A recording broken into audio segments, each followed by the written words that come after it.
नमस्कार, चॅनलमध्ये तुमचं खूप खूप स्वागत। तर आज आपण बनवत आहोत मस्त असा व्हेज पुलाव। मस्त व्हेज पुलाव झालेला आहे, अतिशय मोकळा भात तुम्ही बघू शकता, एकदम मोकळा झालेला आहे। तर व्हिडिओ शेवटपर्यंत नक्की बघा आणि चॅनलला सबस्क्राईब करायला तर अजिबात विसरू नका। शेअर करा, लाईक करा आणि सबस्क्राईब करा। चला तर वळूया आपण भाताच्या रेसिपीकडे। तर इथे मी बाजारातून फ्लॉवर, गाजर, फरसबी, तोंडली आणि वाटाणे अशी मिक्स भाजी आणलेली आहे। बटाटे आपल्या घरी असतातच, तर मी अशा प्रकारे मिक्स भाज्या आणलेल्या होत्या। मस्त त्या धुवून साफ करून कापून घेतल्या आहे। बटाट्याची साल काढून, गाजरची साल काढून व्यवस्थित कापून घेतलेलं आहे। वाटाणे पण आपण इथे सोलून घेतलेले आहे। त्याचबरोबर इथे मी हा बिर्याणीचा भात, तांदूळ किंवा तुमच्याकडे जो तांदूळ अवेलेबल असेल तो तुम्ही घेऊ शकता, जो उपलब्ध असेल तो भिजत ठेवा। 10 ते 15 मिनटं धुवून व्यवस्थित। इथे मी कुकरमध्ये फोडणी दिलेली आहे। फोडणीमध्ये मी 2 मिरच्या घातलेल्या आहेत, 2 लवंग, 2 मिरे, 1 तेजपान, 1 ते 2 तेजपान घालायचं आणि 1 छोटा दालचिनीचा तुकडा आणि 1 छोटी हिरवी वेलची आणि 1 मोठी मसाल्याची वेलची। अशा प्रकारे सगळा मसाला घालून घेतल्यावर 2 मोठे कांदे मी इथे चिरून घेतलेत उभे, ते घालून घेते।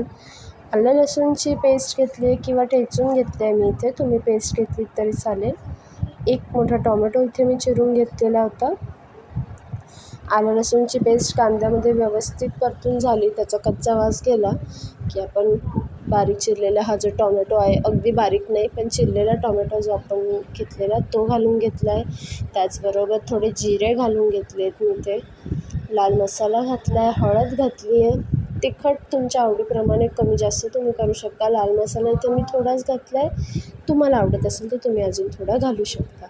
त्याचबरोबर धने जिरे पावडर, थोडा गरम मसाला घातला आहे आणि हा आहे सुहानाचा बिर्याणी मसाला। आता तुमच्याकडे जर बिर्याणी मसाला अवेलेबल नसेल तर तुम्ही गरम मसाल्याची थोडीशी अजून 1 छोटा चमचा ॲड करू शकता। भाज्या याच्यात घालून घ्यायच्या, मस्त परतून घ्यायच्या आहेत त्या भाज्या याच्यामध्ये।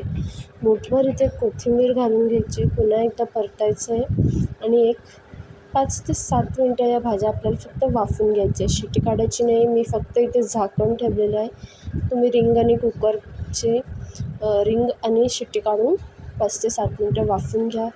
त्यानंतर तांदूळ जो आपण धुवून भिजत ठेवला होता तो इथे मी घालून घेतला आहे, तो सुद्धा व्यवस्थित परतून घ्यायचा आहे सगळ्या बाजूंनी अशा प्रकारे। त्यानंतर मी एका साईडला कढईमध्ये गरम पाणी करायला ठेवलं होतं, हे गरम पाणी मी या भातामध्ये घालून घेत आहे। जेवढा आपण भात घेणार त्याच्या दुपटीने पाणी घालायचं आहे। इथे मी 2 ते 2.5 वाटी भात घेतला होता, इथे 5 वाटी पाणी मी गरम करून घालून घेतलं आहे। मीठ आपल्या चवीप्रमाणे घालून घ्यायचं आहे आणि कुकरचं झाकण लावून हा भात शिजवून घ्यायचा आहे व्यवस्थित। शिट्ट्या लावून शिजवायचं नाही आहे, असाच वाफेवरच शिजवायचा आहे। कुकरची शिट्टी आणि रिंग काढून अशा प्रकारे झाकण लावून हा शिजवून घ्यायचा आहे।